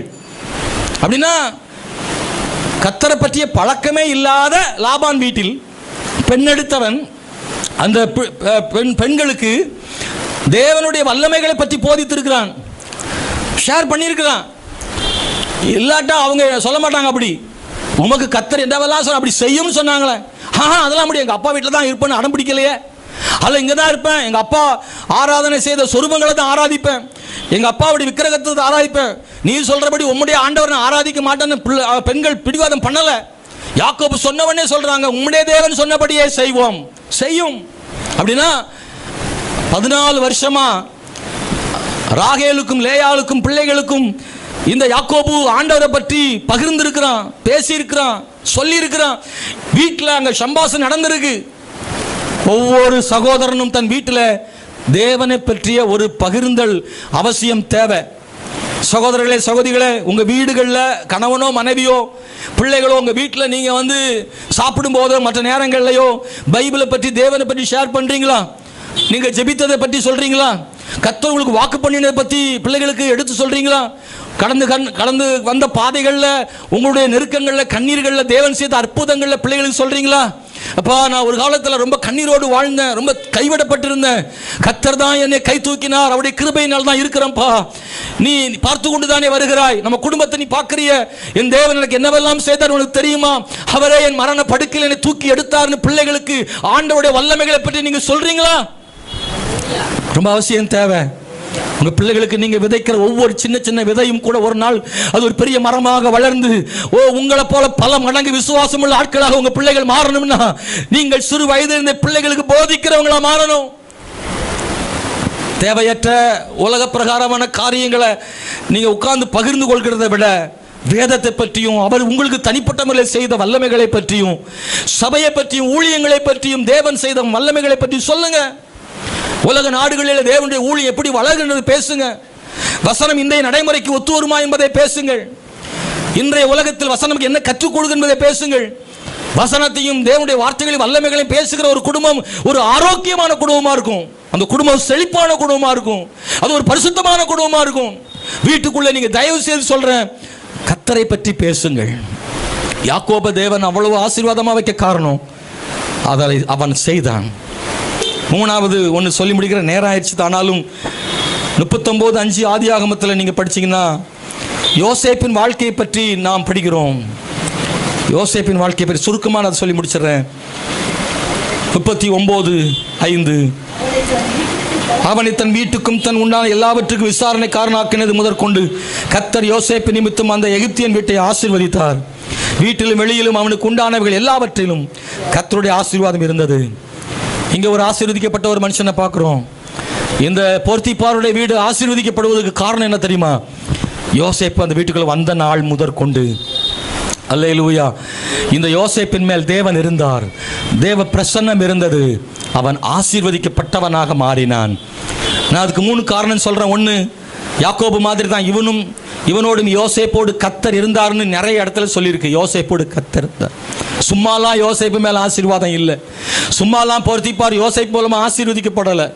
யோசேப்பு போர்த்திபார் பெரிய அதிகாரி, யோசேப்பு சாதாரணமான ஒரு அடிமை. ஒரு அடிமையினால் ஒரு பெரிய எஜமான் வீடு ஆசீர்வதிக்கப்படுமா? வெறும் கோலும் கையுமாய் வந்தவனால் ஒரு மந்தை உள்ள ஒரு மேய்ப்பன் ஆசீர்வதிக்கப்படுவானா? அது கர்த்தராலே கூடும். நீங்க பார்க்க சாதாரணமா இருப்பீங்க, நீங்களே தேவைகள் சந்திக்கப்படாமல் இருக்கலாம், ஆனால் உங்களை கொண்டு அநேகர் ஆசீர்வதிக்க முடியும். தேவன் அப்படி செய்ய முடியும். அதே நேரத்தில் ஒண்ணுமில்லாமல் இருக்கிற ஒருத்தரை கொண்டு இன்னொரு ஆள் ஆசீர்வதிச்சுட்டு இவர் அப்படியே வைப்பதா தேவ சித்தம் இல்லை. இவரையும் ஆசீர்வதிப்பார் ஆண்டவர். அப்படிதான் பைபிளில் சொல்லியிருக்கு. யோசேப்போட கர்த்தர் இருந்ததுனாலே காரிய சித்தி உள்ளவனானான். அந்த வீடும் ஆசீர்வதிக்கப்பட்டது.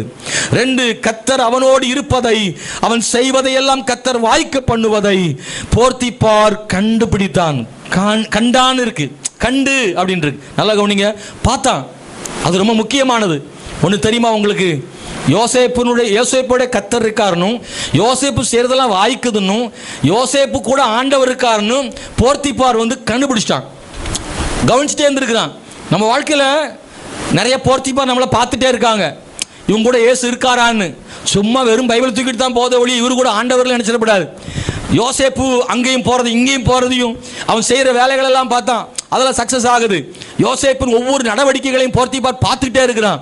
இன்னைக்கு உங்களையும் என்னையும் ஒரு குரூப் பார்த்துக்கிட்டே இருக்கு. உங்களுக்கு தெரியுமா? சில நமக்கே தெரியாது, நம்மளை வாட்ச் பண்ணுறாங்க.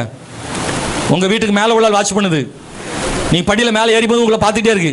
நீங்கள் பார்க்காம போறீங்க, ஆனால் உங்களை இப்படியே கண்டுடாமல் ஒரு குரூப் பார்த்துட்டு இருக்கு. Praise the Lord. உங்கள் வீட்டில் என்ன சத்தம் கேட்குதுன்னு ஒரு ஆள் சோரோட காது வச்சு கேட்டுக்கிட்டே இருக்கு. உங்களுக்கே தெரியாது. உங்கள் வீட்டை ஒட்டி உள்ள இன்னொரு வீட்டில் இருந்து காது கொடுத்து ஒரு கூட்டம் கேட்டு, போர்த்திபார் தான்.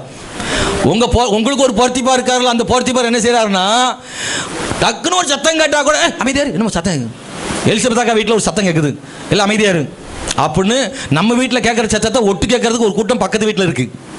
ஏன் தெரியுமா? சும்மா பெரிய ஏசுன்றாங்க. என்ன நடக்குதுன்னு பார்ப்போம். உண்மையாகவே ஏசுன்னு தான் சொல்லுதா, இல்லைன்னா ஏசிக்கிட்டு இருக்காங்களா? சில வீட்டில் சும்மா தான் ஜபம் நடந்துகிட்டு இருக்கும். ஜபம் போட்டு என்னத்தையுமே போட்டு முடிச்சோன்னு அடி சண்டை மறுபடியும் ஆரம்பிக்க. சண்டை நடக்கும். ஜபம் நேரம் முடி, ஜபம், அப்புறம் ஜபம் முடிஞ்சு அப்புறம் மீதி வச்சுக்கலாம். ஜபத்துக்கு இடையில ஒரு சண்டை, சண்டைக்கு இடையில ஒரு ஜபம். நிறைய விசுவாசிட்டு அது ஓடிட்டே இருக்கு. சண்டை நடக்கும். பாஸ்டர் உள்ள ஒருவர், பாஸ்டர் வந்துட்டா நிறுத்து, அவர் போன பிறகு மீதி வச்சுக்கணும்ட்டு பாஸ்டர் போன பிறகு மீதி சண்டை. அவர் போயிட்டாரு, கதவை மூட்டு அடி. என்ன நினைச்சுக்கிற நீ மனசுல? சண்டை கடையில ஜபம், ஜபத்து கடையில சண்டை. இது எல்லாமே கலந்து ஓடிட்டு இருக்கு. கெட்ட வார்த்தை தாராளமா வருது. அந்நிய பாஷை கடையில கெட்ட வார்த்தை கடையில அந்நிய பாஷை கலந்து அடிக்கி. அதுக்கு ஒரு தனிப்பட்ட வரம் இருக்கு சில ஆளுக்கு. அதனால ஆசீர்வாதம் இல்ல. போர்த்திபார் பார்க்கணும், உங்களுக்காக நியமிக்கப்பட்ட போர்த்திபார் பார்க்கணும். இல்லை, இந்த குடும்பம் வித்தியாசமானது. இந்த குடும்பம் கர்த்தரை தேடுகிற குடும்பம். இவங்க வார்த்தையும் வாழ்க்கையும் ஒன்னா இருக்கு. இவங்க சொல்றபடி தான் வாழ்றாங்க. இவங்க உண்மையாகவே கீழ்ப்படிதல் உள்ள குடும்பம் தான். இவர்கள் அன்பான குடும்பம் தான், பாவம் செய்யாத குடும்பம் தான், பரிசுத்தமான குடும்பம் தான். இந்த குடும்பம் சாட்சி உள்ள குடும்பம் தான். உங்கள் பக்கத்தில் இருக்கிற போர்த்திபார்கள் உங்களை பார்த்து சாட்சி சொல்லணும். அது நடந்தது. யோசேப்பின் வாழ்வில் அது நடந்தது. போர்த்திபார்கள் சொன்னார்கள், நம்பிக்கைக்குரியவனாக இருந்தோம். நீங்கள் நம்பிக்கைக்குரியவங்களாக இருக்கணும். நம்மளை நம்பணும் 4 பேர். ஹலோ, உங்களை நம்புவாங்களா யாரும்? பாஸ்டர் வேறு யாருனாலும் சொல்லுங்கள், இந்த சிஸ்டர் மட்டும் சொல்லாதீங்க, வேறு யாருனாலும் சொல்லுங்கள், நான் நம்புகிறேன் அப்படின்னு சொல்கிற அளவுக்கு இருக்கப்படாது. உங்களை சொன்னால் நம்பணும். இந்த சிஸ்டராக கரெக்டாக இருப்பாங்க, பேச்சில் உண்மையாக இருப்பாங்க. சிலர்லாம் பேசும், ஊன்னு பேசும், ஆனால் கடைசியில் ஒன்றுமே இருக்காது. சுன்னு பேர் அந்த பட்டாசு பதக்கிலாம் சில நேரத்தில் பட்டாசு வச்சுட்டு ஓடி ஒளிவாங்க. அடித்து சூழ் கிளப்ப போகுதுன்னு புசுக்குன்னு போயிடும். சில விசுவாசிகள் அப்படி தான் இருக்கும். பேச்சை பார்த்தா, ஆளை பார்த்தா பெரிய ஊழியம் செய்கிற மாதிரி தெரியும். அப்படியே மூழ்கி ஜெபத்திலே மூழ்கி இருக்கிற மாதிரி பேசும். ஆனால் ஒரு தோத்திரம் ஒன்றும் கிடையாது. சில ரொம்ப பேசும், ஆனால் சபையிலும் தூங்கிட்டு இருக்கும். பரிசுத்தத்தை பற்றி ஓவராக பேசும், சபையில் பிரசங்கத்தை கேட்காது. நம்முடைய வாழ்க்கையில் வெறும் வார்த்தைகள் அல்ல, ஒரே ஒரு வாழ்க்கை வாழ போகிறோம், கிறிஸ்துவுக்காக வாழ்வோம். பெயரளவிலே வாழ்வது வாழ்க்கை அல்ல, பெயர் கிறிஸ்தவனாக வாழ்வது வாழ்க்கை அல்ல, கிறிஸ்துவுக்காக வாழ்வதே உண்மையான கிறிஸ்தவ வாழ்க்கை. கண்களை மூடி ஜெபம் பண்ண போகிறோம். இந்த கால வேளையில் அன்பானவர்களே, தேவ பிரசன்னம் நிறைந்த வாழ்க்கை ஆசீர்வாதமான வாழ்க்கை. உங்களால் முடிஞ்ச எளிமை நின்று ஜெபித்து முடிக்கலாம். இருக்கிற இடத்துல இன்னைக்கு ஒரு பெரிய மாற்றம் வரட்டும். இன்னைக்கு இது மாதிரி எத்தனை பிரசங்கம் நம்ம கேட்டிருப்போம், அது மாதிரி ஒரு பிரசங்கம் நினச்சிடாதீங்க. வாரம் பிரசங்கம் கேட்கணும், அது மாதிரி ஒரு பிரசங்கம் நினச்சிடாதீங்க. இந்த பிரசங்கம் இன்னைக்கு ஆண்டவர் உங்க கூட தனிப்பட்ட முறையில் பேசுறதை நான் உணர்றேன். எனக்கு ஒரு பெரிய மாற்றம் வரட்டும். என் வீடு தேவ பிரசன்னத்தால் நிறைந்திருக்கட்டும், நானும் தேவ பிரசன்னத்தால் நிறைந்திருக்கிறவனாக இருக்கட்டும். நான் ஒரு ஆசீர்வதிக்கப்பட்டவனாக இருக்கணும். யாக்கோபை போல, யோசேப்பை போல ஒரு ஆசீர்வதிக்கப்பட்டவனாக இருக்கட்டும். நீங்கள் வந்த இடம் ஒரு ஆசீர்வதிக்கப்பட்ட இடமா இருக்கட்டும். நீங்கள் போகிற இடம் ஒரு ஆசீர்வதிக்கப்பட்ட இடமா இருக்கட்டும். தற்செயலாக ஒரு இடத்துக்கு போனால் கூட அந்த குடும்பம் சொல்லணும், இவங்க வந்தது ஒரு ஆசீர்வாதம், இவங்க வந்த பிறகு தான் கர்த்தரை ஆசீர்வதிச்சார். நிறைய சாட்சியை நான் சொல்லலாம். கர்த்தர் நம்மை ஆசீர்வாதமான பாத்திரமாக மாற்றுவார். கர்த்தர் நம்மளை ஆசீர்வாதம் பாத்திரம் மாற்றுவார். இந்த ஜெபத்தில் ஒரு முறை கூட கையை உயர்த்தி, ஆண்டவரே, தேவ பிரசனம் எனக்குள்ள தங்கி இருக்கிற அளவுக்கு என் வாழ்க்கை சரியா இருக்கட்டும். உங்க பிரசனம் எனக்குள்ள தங்கி இருக்கிற அளவுக்கு என் வாழ்க்கை சுத்தமா இருக்கட்டும், என் வார்த்தை சுத்தமா இருக்கட்டும். ஹல்லேலூயா. ஜெபம் நிறைந்த வாழ்க்கை, பரிசுத்தம் நிறைந்த வாழ்க்கை. எப்பெல்லாம் இந்த உலகம் என்ன பாவத்துக்குள்ள தள்ள நினைக்கும், அப்பெல்லாம் கர்த்தருடைய பலத்தால் நிரப்பி நான் அதை மேற்கொள்ளணும். சொல்றீங்களா? எல்லாரும் ஜெபிக்கிறீங்களா? ஆண்டவரே, என்னை நீர் விரும்புகிற பாத்திரம் மாற்றுங்க, ஒரு ஆசீர்வதிக்கப்பட்ட பாத்திரம் மாற்றுங்க. சகோதரா, நீங்கள் உங்கள் வீட்டுக்கு ஆசீர்வாதமான ஒரு ஆளாக இருக்கணும். சகோதரர், நீங்கள் உங்கள் வீட்டுக்கு ஒரு ஆசீர்வாதமான ஆளாக இருக்கணும். உங்கள் வீட்டில் உள்ளவங்க சொல்லணும், நீங்கள் தான் இந்த வீட்டுக்கு ஆசீர்வாதமானவங்க. உங்களை பார்த்து அவங்க சொல்லணும், ஹல்லேலூயா, கொஞ்சம் எங்கள் வீட்டுக்கு வந்துட்டு போங்க, நீங்கள் வந்தால் எங்கள் வீடு ஆசீர்வதிக்கப்படணும்னு மற்றவங்க கூப்பிடுற அளவுக்கு உங்களுடைய கால்களை தேவன் ஆசீர்வதிக்கட்டும். கைகளின் பிரயாசங்களை தேவன் ஆசீர்வதிக்கட்டும். ஆண்டவரே, நான் சும்மா ஏனதான் வாழ்ந்தது போதும். காலம் நெருங்குகிறது, கடைசி காலத்தில் வாழ்றோம், இன்னும் தாமதிப்பதில்லை என்று தான் நினைக்கிறோம். இயேசு வருகை சீக்கிரமா இருக்கு. நம்ம குடும்பத்துக்காக உழைக்கிறது தேவைப்பட்டாலும் கூட நம்ம ஆண்டவருக்காக வாழ வேண்டியது ரொம்ப முக்கியம். தேவனுக்காக செய்ய வேண்டிய காரியங்கள் நிறைய இருக்கு. கர்த்தர் நம்ம மேல சில பொறுப்புகளை வச்சிருக்காரு. நம்மளை கொண்டுதான் சில காரியத்தை செய்யணும்னா நம்மளை கொண்டுதான் அவர் செய்வார். ஆண்டவர் நம்மளை நம்பி இருக்கிறார். ஆண்டவர் இந்த உலகத்துல நம்ம குடும்பத்துக்காக நம்ம எப்படி பிரயாசப்படுறோமோ அதுபோல அவருக்காக வாழ்வதற்காக, அவருக்காக பிரகாசிப்பதற்கு, அவருக்காக உழைப்பதற்கு நாம் பிரயாசப்பட வேண்டுமே. உங்களுக்காக ஜெபம். ஒரு அன்புள்ள பிதாவே, இந்த கால வேளையில் கர்த்தர்களுக்கு தந்த நல்ல வார்த்தைகளுக்காக, ஒரு ஆசீர்வதிக்கப்பட்ட குடும்பமாக, ஒரு ஆசீர்வதிக்கப்பட்ட மனுஷியாக ஒவ்வொருவரையும் ஆண்டவர் மாற்றுவீராக. இந்த உலக வாழ்க்கையில் தேவன் விரும்புகிற ஒரு மனிதனாக இருக்க தேவன் கிருபை செய்யும். எங்களை சுற்றி இருக்கிறவர்கள் எங்களை பார்க்கும்போது உண்மையாக இவங்களோடு ஆண்டவர் இருக்கிறார் என்று சொல்லும் அளவுக்கு நாங்கள் வாழ பண்ணும் ஆண்டவர். உமக்கு பிரியமில்லாத வார்த்தை வேண்டாம். இந்த உலகத்தில் எல்லா ஆசீர்வாதங்களை விட ஆண்டவரே, எல்லா பொருட்களை விட உடன்படிக்கப்பட்டு முக்கியமானது. எவ்வளவு விலையேற பெற்ற பொருளை காட்டிலும் உடன்படிக்கப்பட்டு விலையேற பெற்றது. எங்க வாழ்க்கையில தேவ பிரசன்னத்தால் நிரப்புவீராக. தேவ பிரசன்னம் எங்க மேல இருக்கட்டும். தாராளத்தில் கலந்து கொண்ட ஒவ்வொரு மக்களையும் ஆசீர்வதியும். அவங்களுடைய குடும்பம், அவருடைய தொழில் ஆசீர்வதிக்கப்பட கிருபை செய்யுங்க. ஆண்டவரை, படிக்கிற பிள்ளைகளுக்கு இந்த எக்ஸாம் காலங்களில் ஞானம் தந்து நடத்தும். திருமணமாக வேண்டிய பிள்ளைகளுக்கு ஏற்ற வேளையில வரன்களை கொண்டு வரும். பிரசவிக்க போகிற பிள்ளைகளுக்கு நல்ல சுக பிரசவத்தை தாரும். புத்திர பாக்கியம் இல்லாதவர்களுக்கு குழந்தை பாக்கியம் தாரும். என் தேவனாகி ஆண்டவரே, நம்முடைய பிள்ளைகளை மேன்மைப்படுத்துங்க, ஆசீர்வதிங்க. ஆண்டவரே, தொடர்ந்து இந்த வசனங்கள் எல்லாம் உடைய பிள்ளைகள் மனதிலே தொனிக்கட்டும், தேவனுக்காய் வாழட்டும். இயேசுவின் நாமத்தில் ஜெபிக்கிறோம் எங்கள் பிதாவே, ஆமென்.